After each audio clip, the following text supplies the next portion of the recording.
Haddonfield Station next. Haddonfield.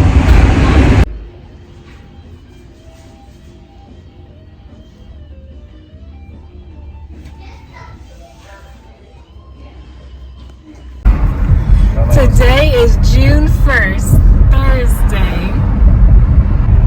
We are officially counting down the days until we meet Hazel Grace. So, me and Fred are on our way to Chick-fil-A because Mama's too tired to cook. This vlog is to welcome Hazel into the world. We're counting down until she's born. And we're getting Amazon orders every day. I don't need any more blankets. Anyway, Hazel, this is what your Mimi got you today. So say thank you to Mimi when you see her. Got my silicone breast storage milk set. Oops.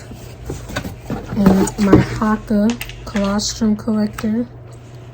I'm going to start drinking this next week to help induce labor. Today's still June 1st, and today is my last night of having to do this because tomorrow I will officially be 36 weeks, 9 months pregnant, and 1 week away from a full-term baby. I've been doing this for 15 weeks, okay? Doing this. Yeah, no fun. But this is what happens when you have a short cervix and you want to keep your baby. So, June 2nd, day 2 of the countdown. We got our changing pad. Woo. Set up our little station. And Daddy's making bookshelves to hang up all these lovely books we got. Today is June 3rd, and we have another day of opening packages. I got this book, I Will Always Be Proud of You, Hazel, and much more things from Amazon. This is so bad because for the most part, I don't even remember what we ordered. Another package. Another day.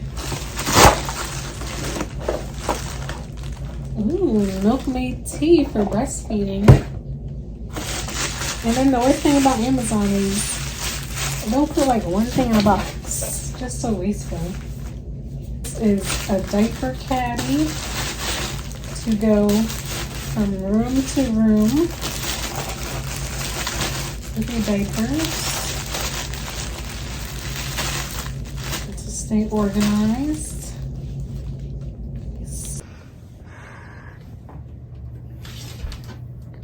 Fred, be for real. What? Are you blocking me? No, I need to see it, make sure it's even. What are you talking about? Oh. I mean, we can try to do it the cute vlog way, and I can just not look. Here we go. Let's do it the cute vlog way. No. Day 3. Wait, is today day 3? Today's June 3rd. And we are still working on the nursery. Go to your bookshelf. I'm still tired. And we got your diapers delivered today. And some flashcards. Because you got to learn, baby. You got to start you early. And I'm waiting for an H&M delivery. So if that comes later, I will record that. Okay, we got our package from H&M. So let's begin.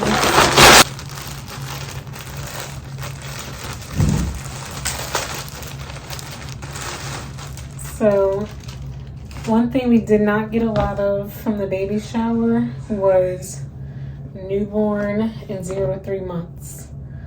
So I just got her, this is like a newborn onesie sleeper. It has the zipper and it's cute. And then we got the same one. I think this was a 2-pack in sage. And I like this because it can be unisex.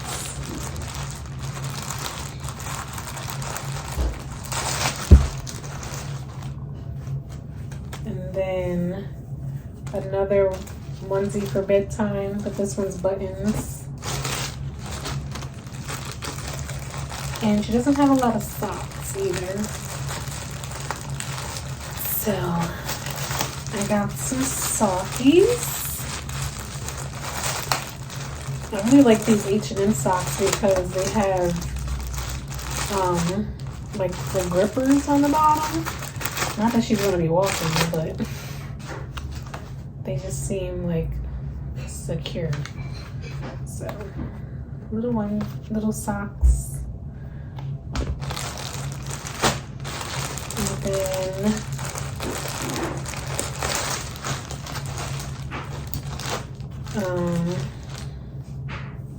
yeah, just more sleepers, all newborn, because this is what she's gonna live in basically. I tried to stay as unisex as possible so I can use them if we have a boy in the future. And the little animals. And the best thing about H&M is all their clothes is organic cotton, so safe for baby and puts me at ease. So that's all we got from H&M. We worked really hard today. We put up the shelves, put the books, her toys, hamper, got the diaper genie. Well, not the diaper genie, but got the diaper pail.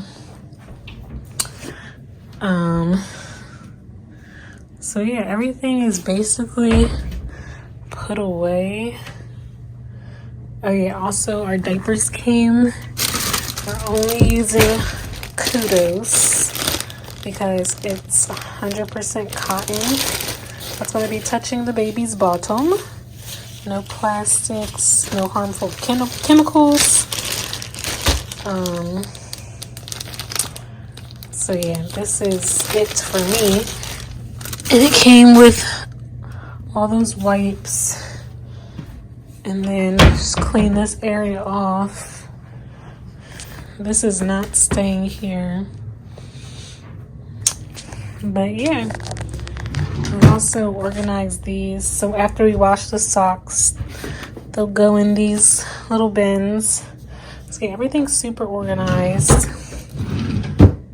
When I get more washcloths, this will be like her bath dresser or bath drawer.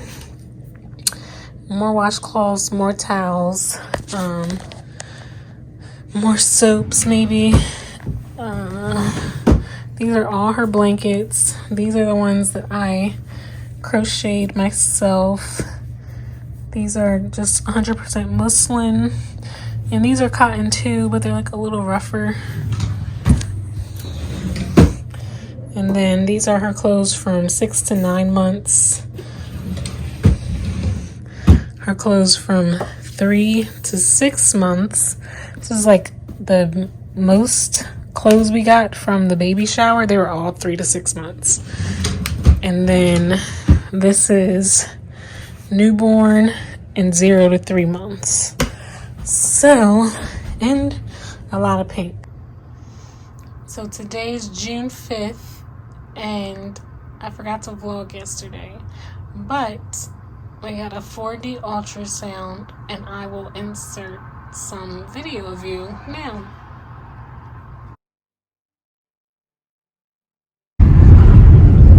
Today is June 6th and we're on our way to get breakfast and then the chiropractor, then midwifery appointment to do our Group B strep test, and then have a non-stress test and ultrasound.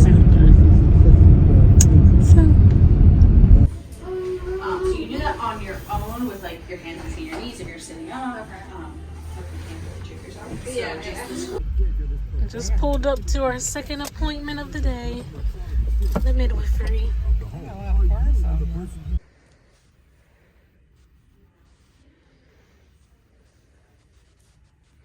All right, midwife appointment done. Now we're at the hospital to do the non-stress test and to check my amniotic fluid.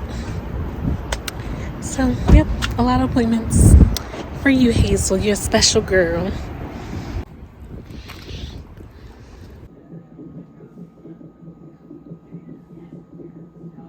This is your mother at her stress test appointment. It takes a whole lot, Hazel, so always be a good girl. And especially to your Mimi.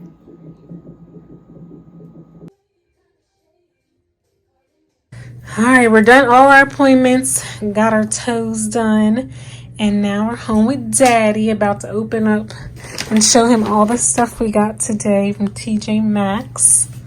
So here you go, Dad. Okay. So first, we got something for Father's Day.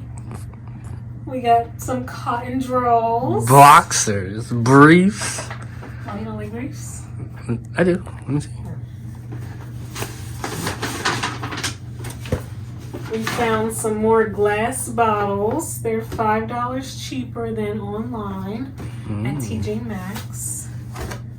And then we got an air purifier for this room. It can never be too pure. Yes, we need the purest air for Hazel. And we got some more boxers for Dad. Don't say I never got you anything. Just after today, I can't. And then we got her an Abacus Rainbow. This is for 18 months and older. But Hazel's going to do this at 3 months. Maybe y'all two can learn together. Yeah, I'm going to learn how to count together with her. So that's all from that box.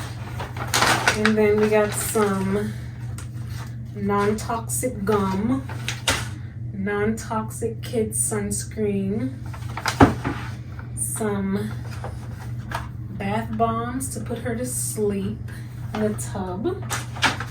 We have breast pump cleaner that is also dye-free, non-toxic, safe. And then we got some nipple balm that is safe for baby lips and safe for my nips. And then we got some saline mist for if she's sick, put it in her nose, and then use the sucker that we already have. It's a lot of stuff in a A small book bag. to add to her library, teach her all her nursery rhymes, and some more gum. Today is Saturday, June 10th. We are, well, I am making raspberry leaf tea, but it's going to be iced so I can drink it all week. And then I'm going to start cleaning these little glass baby bottles. So that's what the morning's looking like.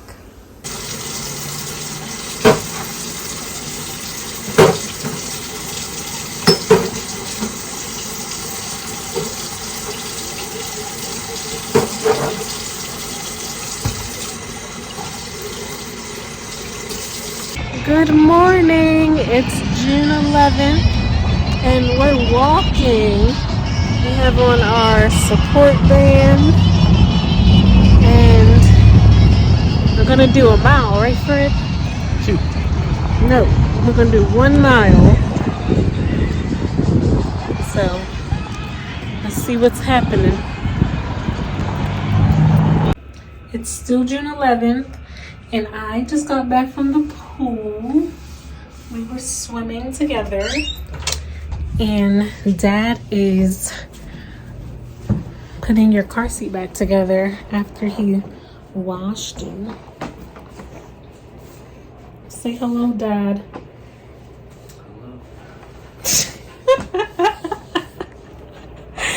That's it.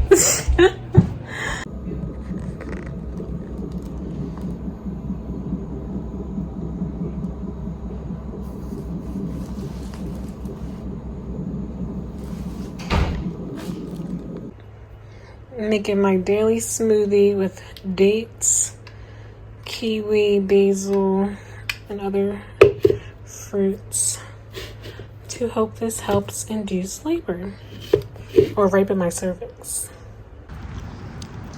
So today is June 13th. We've had a long day already. Went to the chiropractor this morning. We ain't got a non-stress test. Got an ultrasound. Saw baby Hazel. Came home. Fell asleep for hours. And now we're walking at the park. Trying to stay in shape, get some cardio. And this guy's here. So, just got off the train, headed to the chiropractor. Today is June 14th, and tomorrow is my last day at work. So excited. And I won't have to be walking off the train to the chiropractor. I will just be driving there to my appointments after tonight. Okay, I made it back home safely. Now we're making thank you gifts for all of our work people that gave us a baby shower gift. I'm losing my mind. It's June 14th. This is my last day of work. Officially walking out the building.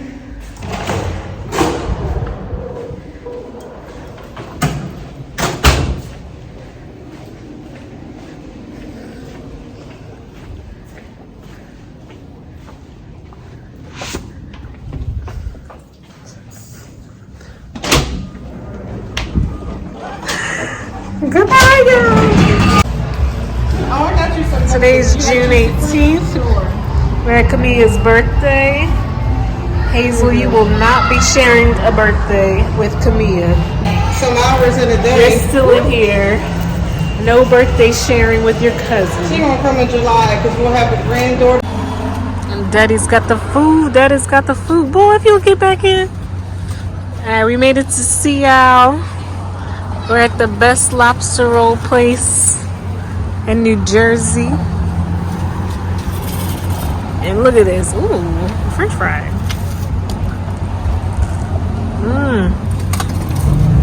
Lobster roll, crab roll, lobster best. Today's Monday, June 19th, and we're at the beach. At our favorite beach, Seattle. This might be the last time we get here. First and last time this summer. Because we got a baby on the way. So today is June 20th, 2023. This morning I went to the chiropractor and got everything adjusted, so I'm feeling better. My hips were really sore. My pelvis had like a lot of pressure.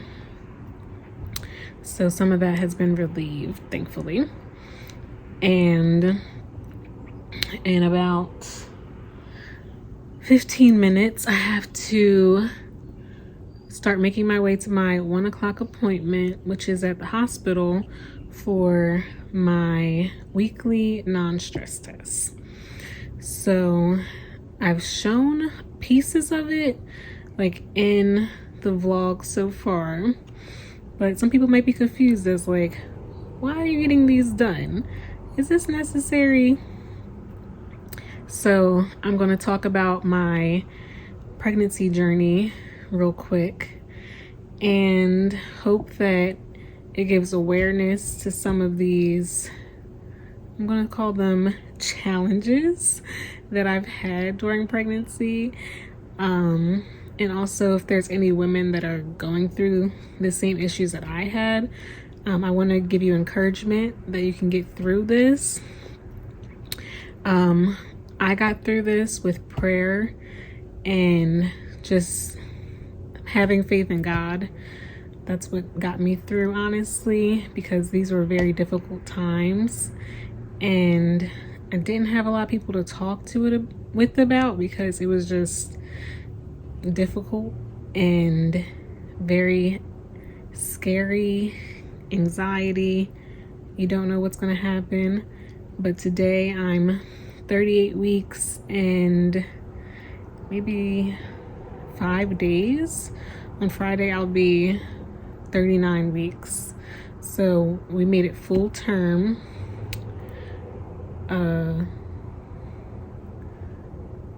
As 37 weeks. We made it to term. And I'm almost like, I'm 10 days away from my due date, which is June 30th. So I'm just thanking God, praising God, giving him all the glory and the praise. And let's start with my pregnancy journey. So the first couple weeks of my pregnancy were smooth sailing. There were no issues. And then during the 7th week of my pregnancy, I started throwing up and getting nauseous. Like every single day. All the smells were killing me.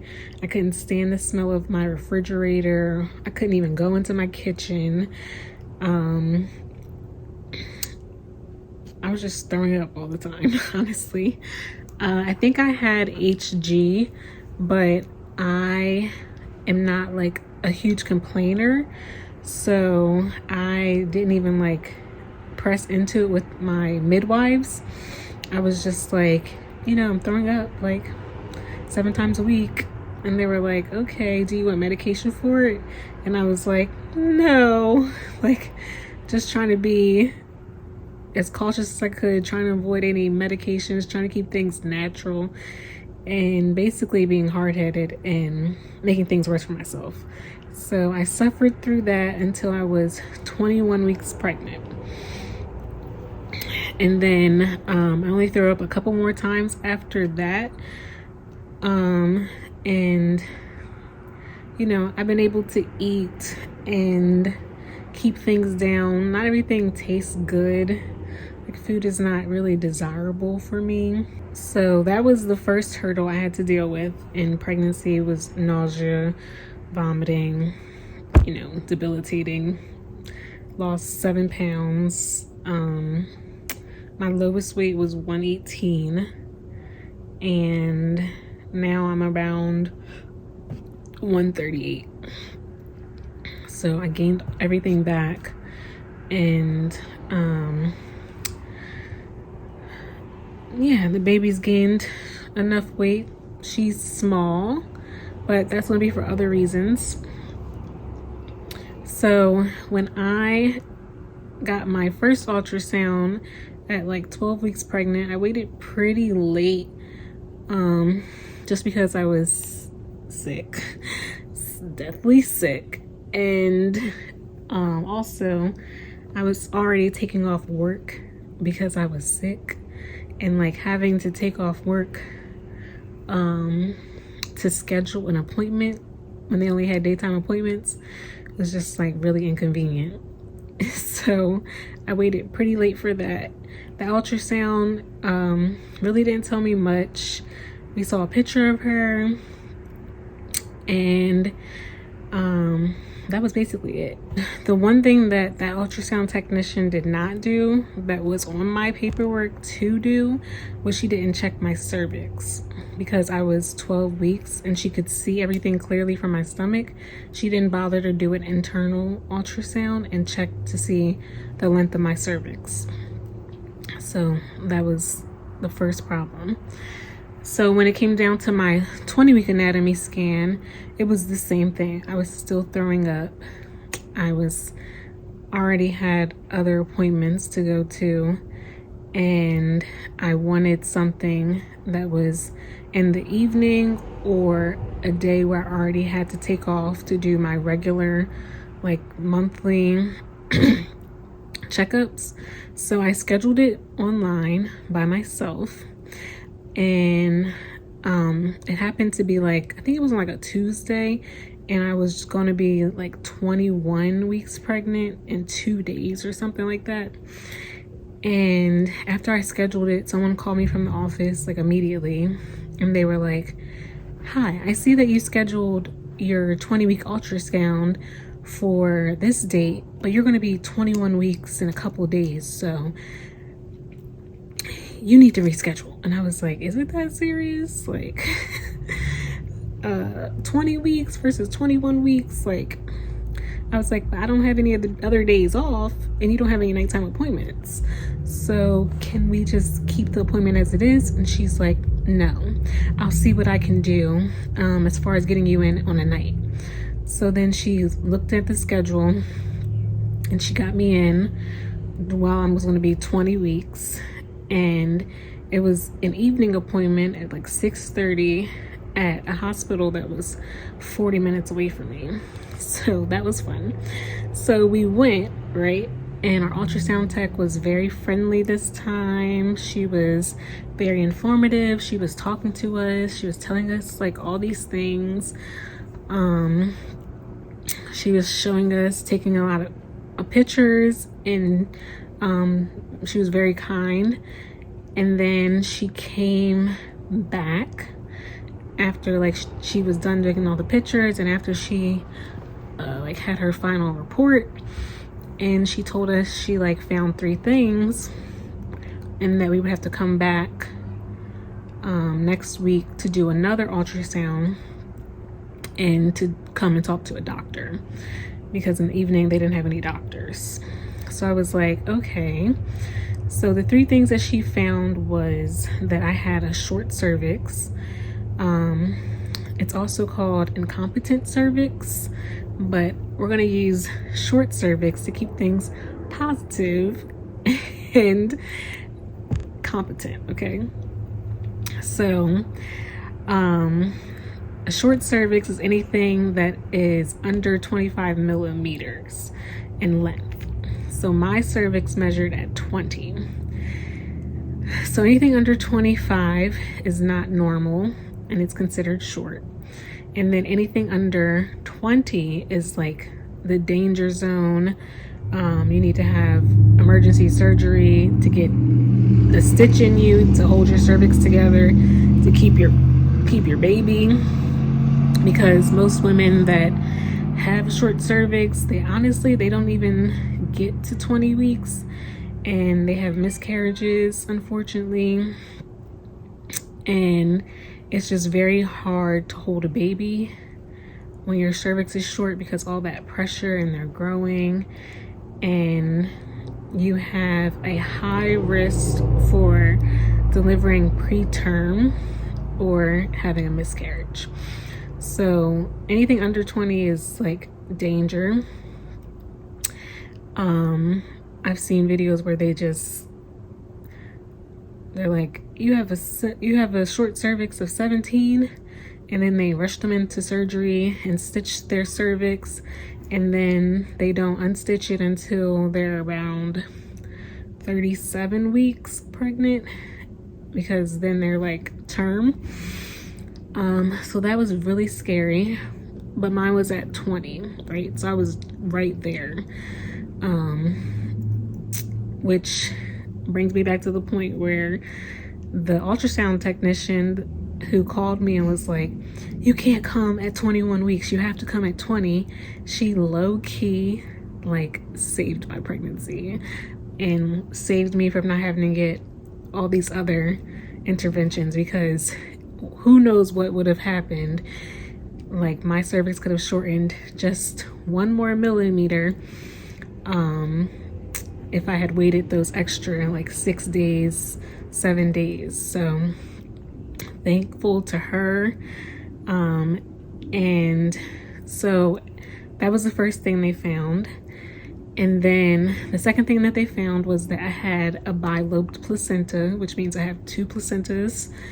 And then that's also very rare. It's in like 2 to 8% of pregnancies. And it happens mostly with people that like have twins. I only have a single pregnancy, so it's kind of strange. And then the third thing that they found is because I have a bilobe placenta, like 2 pieces, they are connected in the middle through like membranes and blood vessels. And then through that connection is where her umbilical cord is. It's like right in the middle of the 2. And that kind of insertion in between 2 placentas is called a velamentous's cordinsertion. So that was the third thing. And a velamentous cordinsertion is also very rare. It's in like 1% of pregnancies. So all these things combined just made me like high risk and very rare. And yeah, so I had, my vision and goal was to have a natural unmedicated birth in a birthing pool at a birth center with midwives, no OBGYN, no surgeon, and that was literally destroyed. That dream, that goal, it was crushed as soon as I got that news. And then the next day after I found out all that, the doctor from maternal fetal medicine, that's who did the ultrasound and found all the abnormalities, she called the next day and was talking to me about my short cervix, and she prescribed me progesterone medication to insert every single night until I was 36 weeks. So I was 20 weeks then. So for the next 16 weeks, I'd take this medication every single night. It kind of destroys your stomach. Like, it has side effects. I'm gonna say that. But the side effects, in my opinion, were, I just took it with a grain of sand because I wanted to keep my child. I did not want to have a preterm labor. I didn't want to have anything go wrong. So I just was a champ and took the medication every night. So if anyone has a short cervix and they're like, I don't want to take progesterone, take it. It works. Well, at least it worked for me. And so I started taking that the day after I found out. And then at my next ultrasound, when I was 21 weeks, they remeasured my cervix and it had gone from a 20 to a 24.5. And the clear, like the good to go zone, is 25 millimeters. So I was at 24.5 and I was just thanking God. I was praying, I was crying, I was so nervous, but we made it through that part. So from then on, they were like, okay, the medication worked for your body, just keep taking it. We're not going to worry about your short cervix anymore. Like, obviously it's something that I'm gonna have to think about in future pregnancies, but for this one, you're good to go. So then after that, great news, my midwives were like, okay, we can keep you, because if your cervix had gotten any shorter or didn't have any growth, we would have to risk you out of our practice and get you to go to an OBGYN or someone that can perform that surgery on you to stitch your cervix. And thankfully we got through that, so I was able to stay with the midwives. Only 2 things left were my bilobe placenta and a velamentous cordinsertion. So with those 2 things, the midwives were willing to work with me. I was still considered high risk, and maternal fetal medicine recommended that I do continuous fetal monitoring during labor. So because of that, I got kicked out of giving birth at the birth center, and I now have to give birth in the hospital. No ifs, ands, or buts, okay? So when I go to maternal fetal medicine and you see those clips and I have those 2 bands around my belly, one monitoring her heart and the other one monitoring her contractions, I'm gonna have to do that during birth the entire time, right? And there's nothing I can do about that because they have to monitor her heart to make sure that her cord isn't getting compressed, to make sure she's getting enough oxygen, and to make sure she's not in any distress. There are risks with that as well, because if anything goes wrong or they feel like her heartbeat is dropping or she's not moving enough, they can, you know, talk to me about C-sections. And there's just a lot of things that can come about because I have to do continuous fetal monitoring versus someone who's doing intermittent monitoring when they just check the heartbeat, you know, once an hour and make sure everything's okay. Another thing that I had to do during the pregnancy, just because I had these things going on, is I had to come off more often than other people to get ultrasounds. I had to do growth anatomy scans every like 7 weeks. So I had gotten ultrasound at 21 weeks and then I went back around 28 weeks.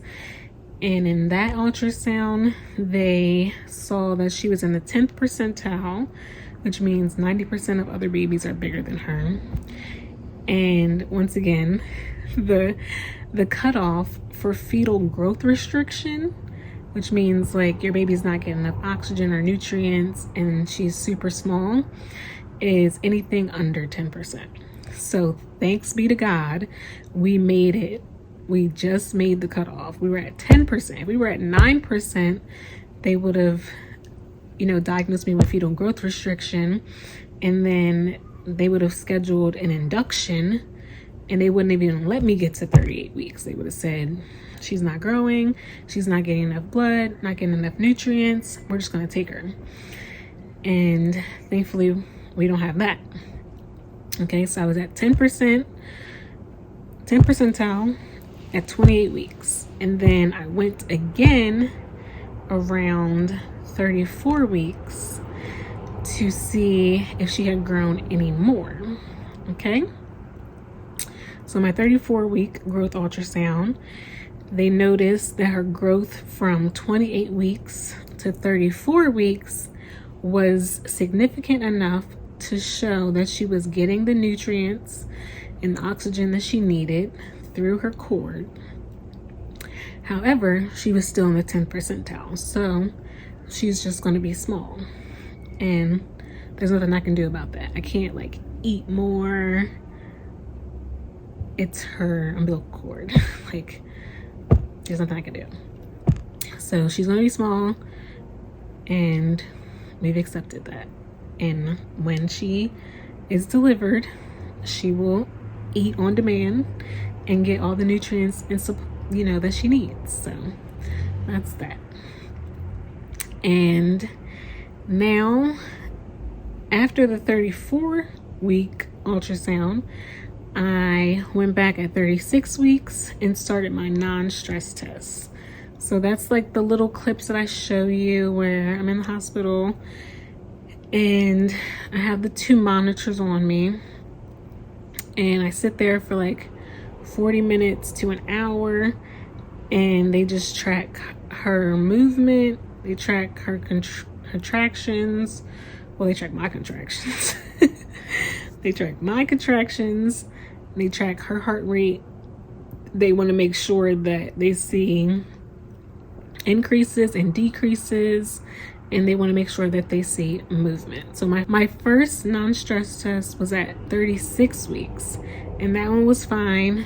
And then I had ultrasound last week, and she just really wasn't feeling it. She was not moving like they wanted her to. There wasn't enough accelerations and decelerations in her heart rate. She was literally just like chilling or sleep. So that one was non-reactive. So they had me do an ultrasound where they checked everything. It's called a biophysical. And they checked her cord, they checked her breathing, they checked her movement, and she passed that ultrasound part. So I was able to go home. And then today, we're on our way to do our third non-stress test. And hopefully she is behaving and moving so that I can get in and out of there, because those appointments can be really long, just waiting to get a reaction. So that's that. This is my 38th week one. And then next week I have one. Wait, how many weeks am I? Yeah. So then next week I have one, and then I have one scheduled for July 3rd. So we will see if I'm still pregnant in July, how many more of these non-stress tests I have to do. And mind you, I'm also doing my weekly midwife appointments. I have that on Wednesday. So being high risk, having these two challenges or abnormalities, it's just giving me a lot more specialized care and monitoring, which I'm not going to complain about, because if I didn't have these issues,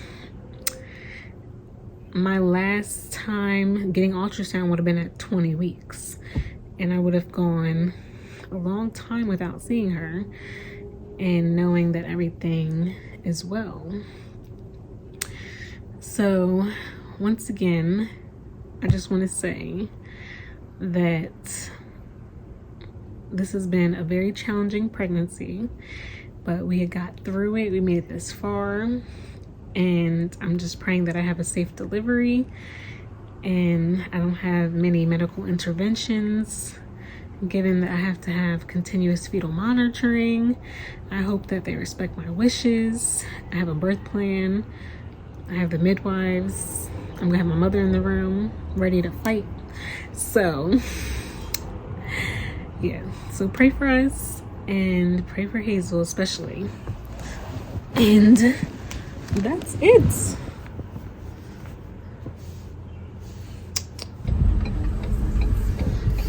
We're on our way to the hospital for a non-stress test.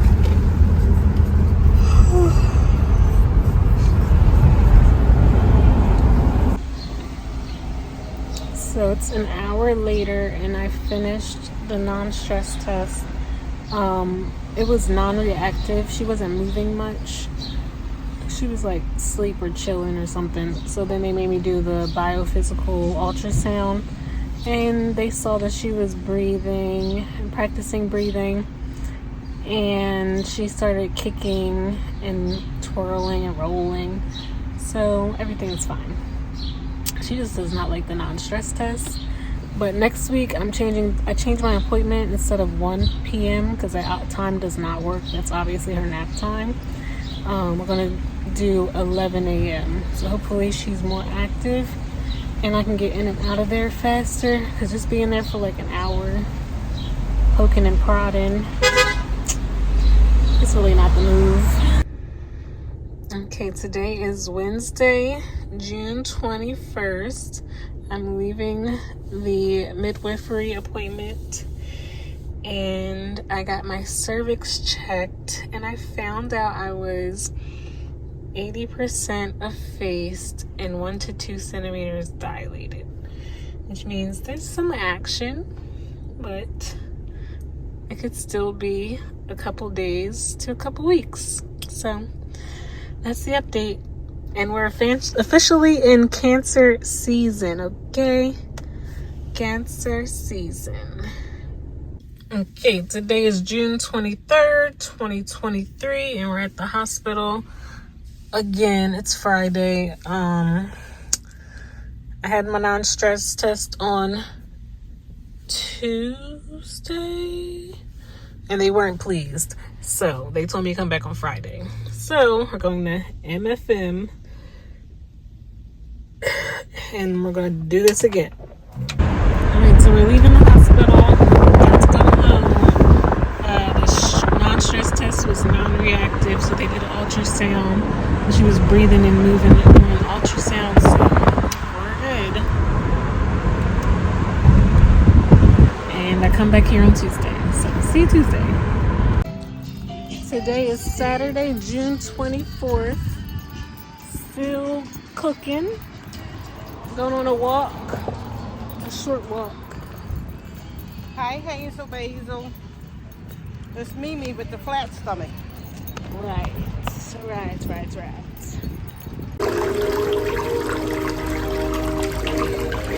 Trying to see if this pedicure does anything to induce labor.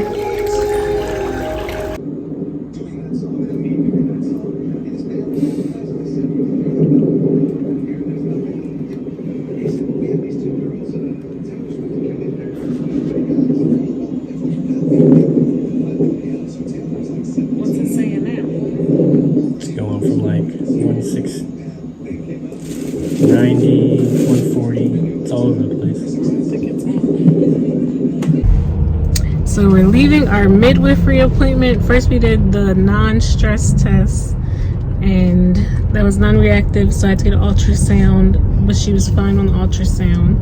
And then we went to the midwifery, and I got a cervical check.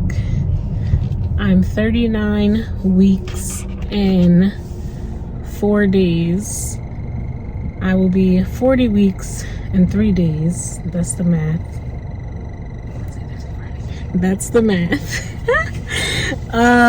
And at my cervical check, I was 90% effaced. I'm at a station 0, which means her head is right in the center of my pelvis. Any more coming down, she's all positive numbers. And I'm 2 centimeters dilated. So more walking, still using the birth ball, drinking all the teas, and just doing what I'm doing. Hopefully she'll be here by next week. So that's the update. My water broke. Let's see. Alright, it's 3:35. We're on our way to the hospital. Have a little snacky. And oh yeah, let me start over because I can't play Usher. It's 3:35. We're on our way to the hospital. My contractions are 7 minutes apart. I could be closer, but I'm not trying to go through rush hour. And I'd rather be there. I changed my shirt because apparently I had a sweater on, and it's more realistic. My water is still leaking. I went through a different pair of pants, everything. So we're like 10 minutes away from the hospital.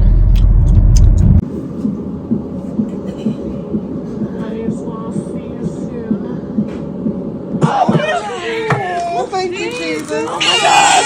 Just watch oh my God. Yeah, she's still attached. Don't touch your heart. Oh my God. You can. You did it. Congratulations. Oh. We're gonna get it all cleaned Yes, up. Congratulations. Oh my God. Oh, she's beautiful. Hey, Mama. Hey, baby. Hi, Mama. While I'm holding her like this, you're going to cut your bra in between these two skin to skin. I think that would be better. It's going to kind of feel like cutting raw chicken. So you have Just watch her tootsies. I got her. Good job. Yeah. 3, 2, 1. All right. She's here. For a visit tomorrow. And I can give you tips, tricks.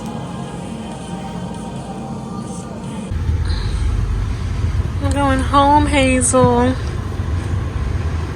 Say bye, my hospital.